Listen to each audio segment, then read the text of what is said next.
We are free people living on our land. We are free people working on our land.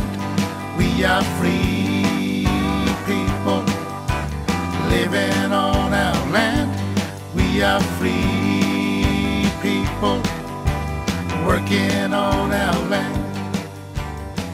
As mining companies become more desperate in the search for oil and gas, they're using more extreme methods of extraction, including a process called fracking.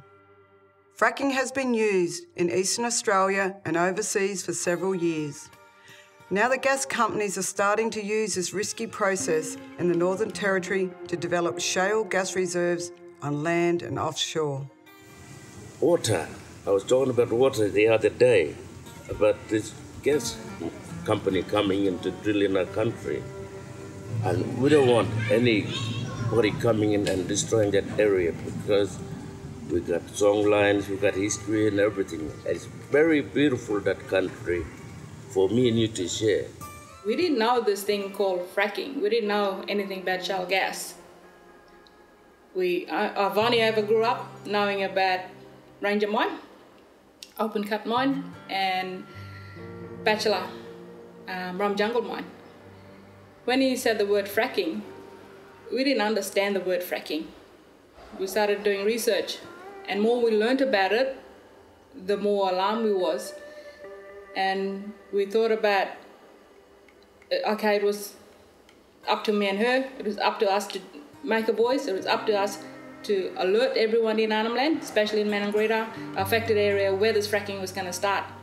They want to go back and open around the canyon there, you know, do them fracking. And they said it was going to be safe, you know, they just sink that thing down, and they were showing us all sorts of things, how they're going to do it on a paper, you know, them. Oh, this is how they're going to do it, this is how they're going to do it, and it's going to be really safe. And nobody really knows it's going to be safe, you know. So I think they had a bit of problem up in Queensland way sometimes. And they want to go ahead and do Wattarka National Park now, but we are going to say no all the time, you know. Because we live there, we drink that water, the birds and the animals drink that water. We let this happen without so much as a whimper in our country. We'd had conventional oil and gas drilling. The companies came to us and said, we want to do this new thing with coal bed methane and tight sands and shale gas. And it's just like what you've been used to, but a few special techniques, you know, and we want to be members of the community, and we want to provide jobs, and we want to help improve your situation, so to speak. But it didn't turn out that way.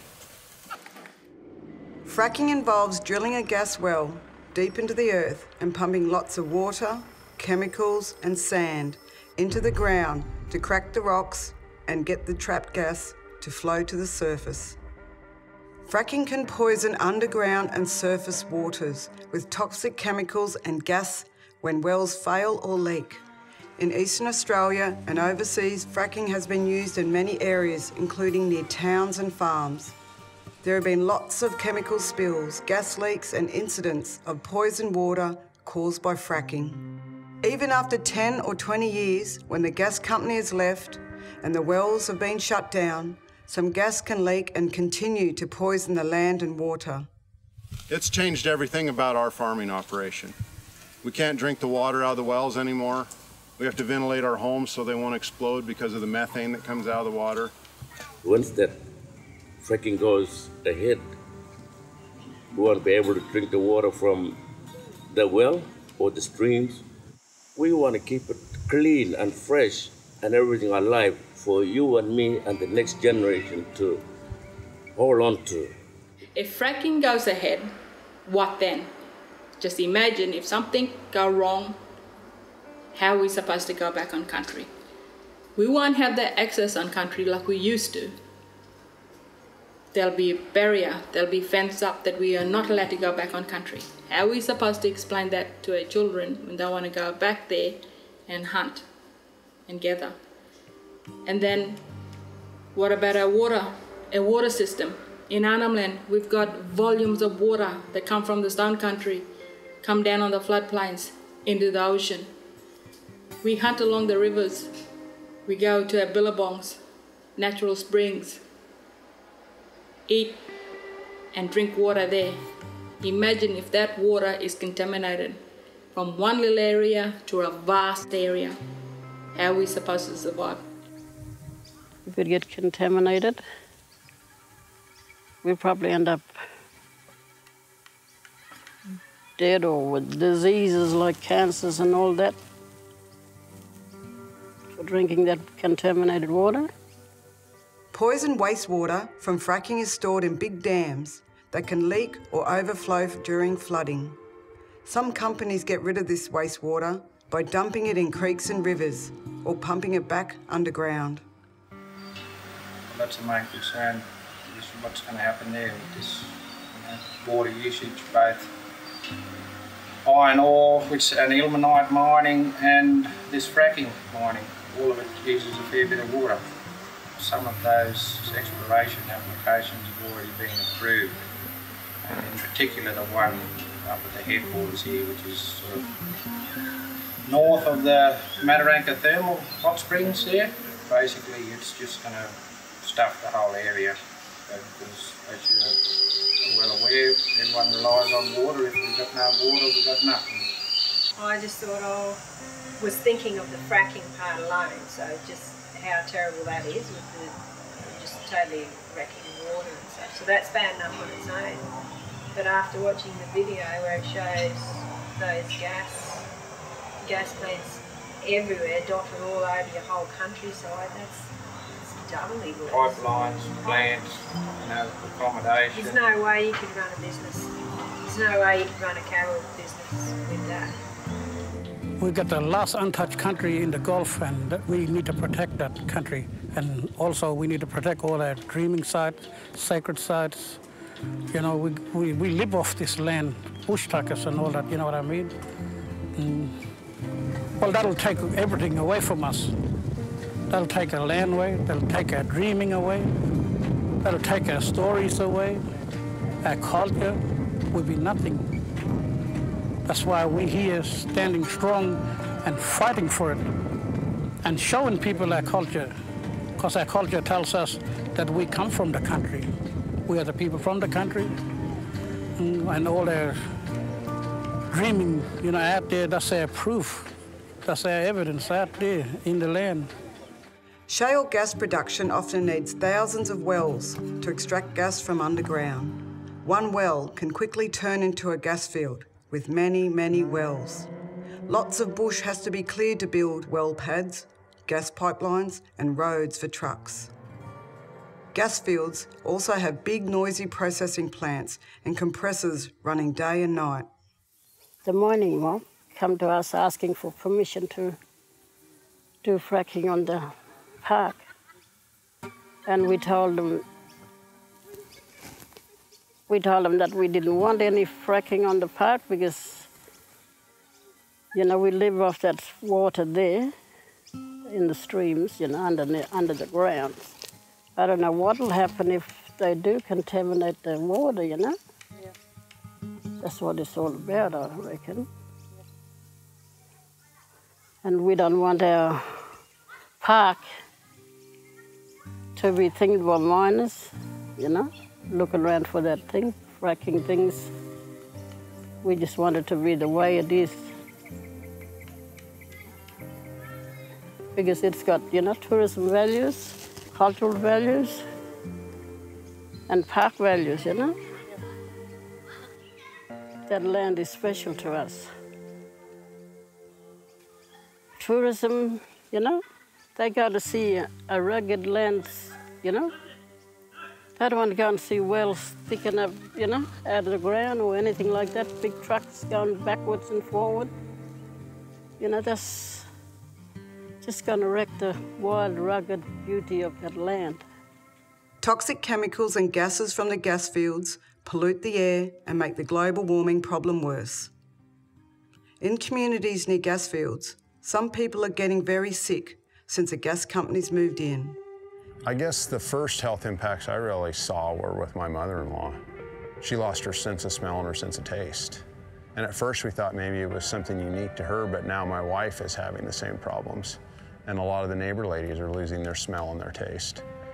And there's women who have neuropathy where their arms and their legs go numb.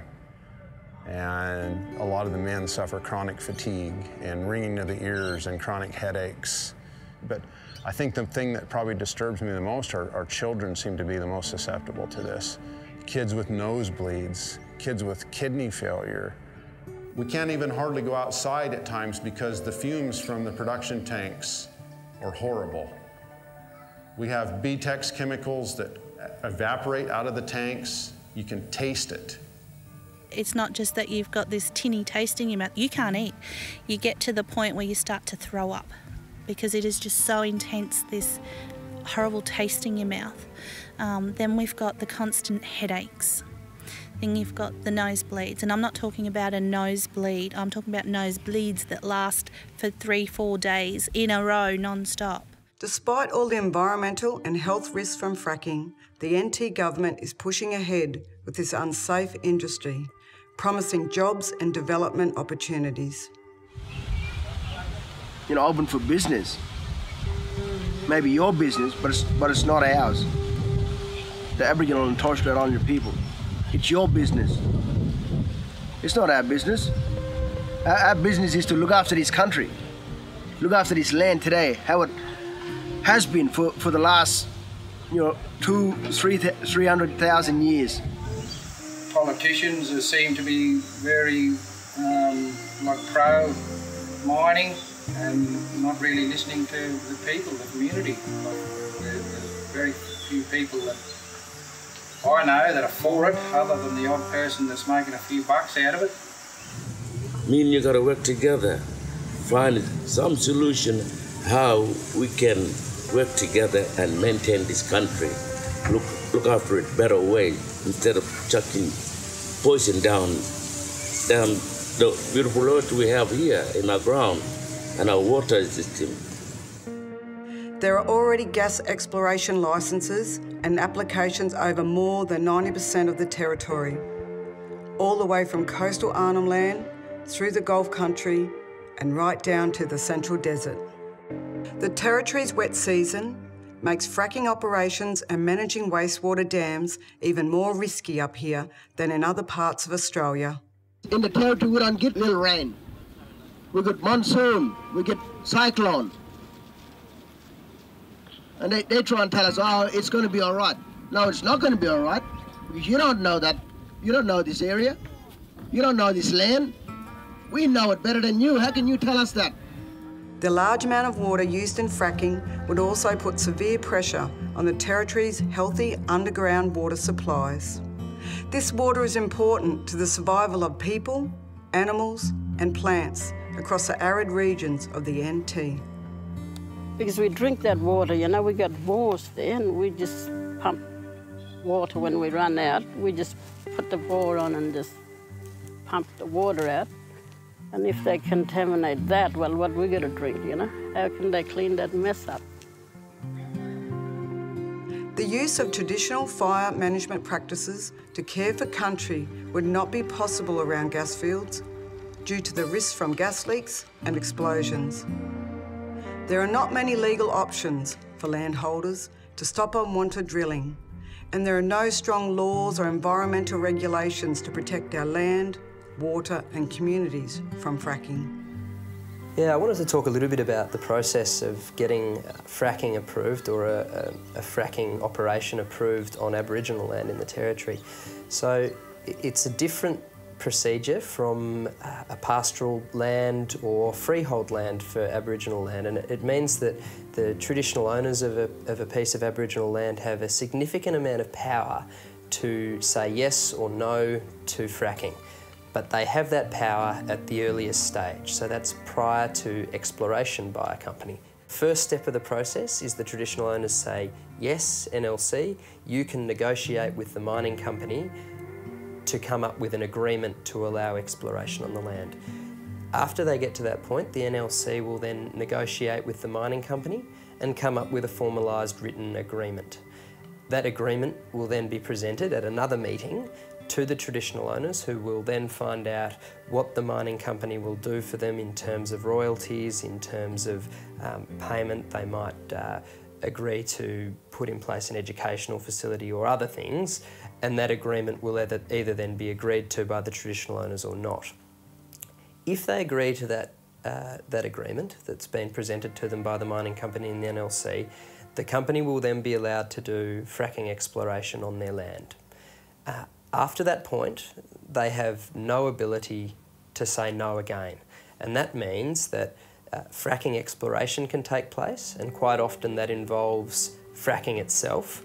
But if they then find gas reserves or oil reserves on that land, they are then able to move to full production, and the Aboriginal traditional owners have no right to say no at that point. So the implication for that is they are saying yes or no to this process at a very early stage where very little is known about what it might look like, whether they're going to have 1 well, 100 wells or 1,000 wells on their land. This land is not for sale. This land is our Mother Earth. And if you want to know about our philosophy, come and visit us. This is what you wrote to us, and we say no. They're trying to bribe us with money and all that up front, so people can just turn to say yes to the mining and to the NT government. They just don't listen. They got to come up with bribes, put money first, so people can turn their thoughts, to say yes. But we at Wattarka want the mining mob not to go on our land to do fracking or anything, We want them to stop before they start. Here in the Northern Territory, we've got a long history about protecting people and country against mining. In Jabiru, the Mirara people fought for Borroloola not to have uranium mine. In Makari Station, they fought a long battle and made sure that their country wasn't contaminated by the nuclear waste. In Arnhem land, Protect Arnhem land went into Canberra with a bark petition and fought for the fracking not to happen on country, especially the sea. Fracking is a big threat here and across Australia, but people are standing up to protect the land. All over the country, communities are taking action to prevent unwanted drilling and fracking. They are holding marches and protests, building gas field-free community networks, and supporting each other to stand up to the reckless actions of gas companies and governments. Here in the NT, people are learning from the successful actions and joining together to stop this industry before it spreads. From the desert to the salt water, communities, clan groups and landholders are working together to protect country from fracking.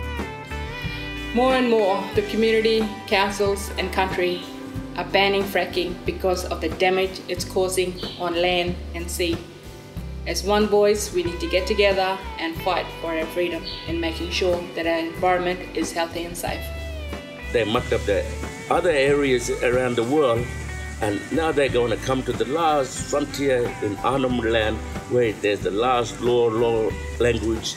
And all this that we have in here, they are coming to destroy it for us.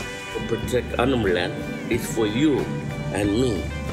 That's why I'm singing out to you, all your countrymen here in this Arnhem land, if we can all come together as one people, one voice, one mind.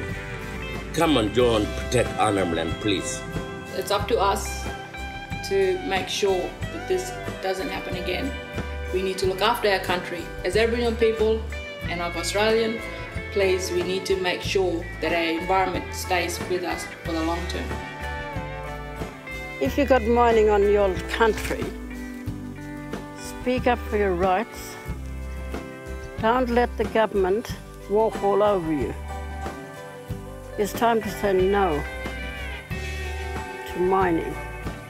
Don't think about the money, think about your land. And we're not only fighting it for ourselves, but, we're fighting it for all of us. We got a lot of good white brothers and sisters coming into our country. We all live here together. We're fighting it for all of us, for our younger generation, young people coming behind. We need a clean country for all the young children's future, White and black children. Look at it now. It's very clean. No mining anywhere here. We're going to keep this country clean and we're going to fight for it. We're going to teach our children. We don't want to go and live in the big city. That's not our life. Our life is bush and the land. I want to show my kids that we need to say no to mining, fracking, drilling, because that's our land that we're going to survive from, and we're gonna be the strongest people that we have been for generations after generation. For that to happen, we need to keep standing together, keep fighting, keep pushing, gather in our brothers and sisters out there that helping us along the way, and we want people to hear us. Mining is no good for our country. Keep fighting, keep saying no. Don't let anyone tell you what to do on your own land.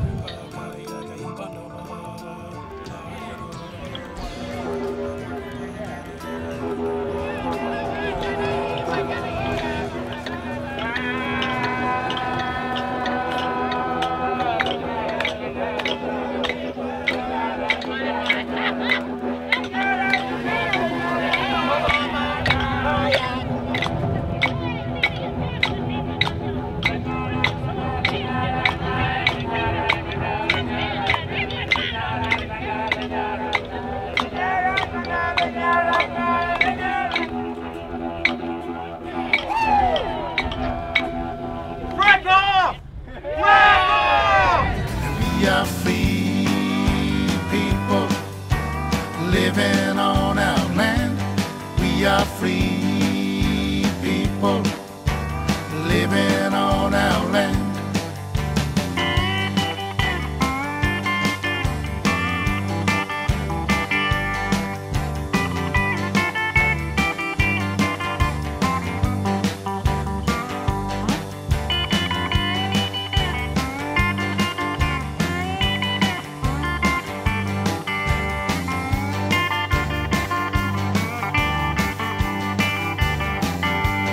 We are free people living on our land. We are free people working on our land. We are free people living on our land. We are free people working on our land.